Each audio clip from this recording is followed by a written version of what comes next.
Inilah video kerumunan para pengunjung wahana air Jungle Water Park di kawasan Bogor Nirwana Residence Kota Bogor yang viral di media sosial pada minggu lalu. Satgas COVID-19 pun menindaklanjuti pelanggaran tersebut dengan menyegel tempat wisata ini Senin sore karena dianggap telah melanggar protokol kesehatan. Petugas juga menutup operasional sementara wahana tersebut selama 3 hari ke depan dan menjatuhkan sanksi denda sebesar 10 juta rupiah kepada pihak pengelola.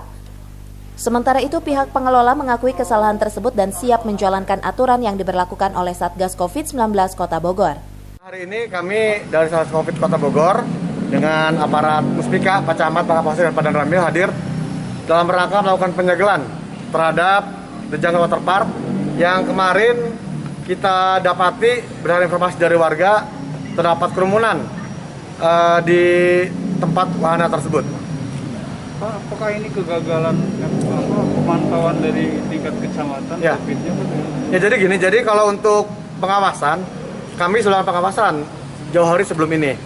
Dari pihak manajemen sudah menyampaikan konsep-konsep terkait dengan prokes di tempat tersebut. Hanya memang ada satu kelemahan saat ada satu wahana yang memang dibuka hanya satu kali pada hari itu, sehingga tidak dapat dikontrol oleh pihak manajemen sehingga menimbulkan kerumunan. Kami akui memang ada kelemahan dari sisi manajemen di sini.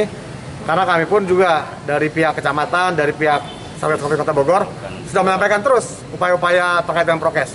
Hanya memang ada kelelahan di pihak manajemen yang bersangkutan mengakui kesalahannya sehingga hari ini kami melakukan penyegelan dan juga sanksi denda pada bersangkutan. Berapa hari, Pak?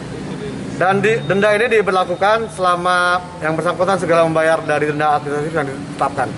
Gitu. Terkait kejadian ini, pihak Satgas akan menempatkan para personelnya di sejumlah tempat wisata lainnya di Kota Bogor guna memantau jalannya protokol kesehatan. Dari Kota Bogor, Herman Bons melaporkan.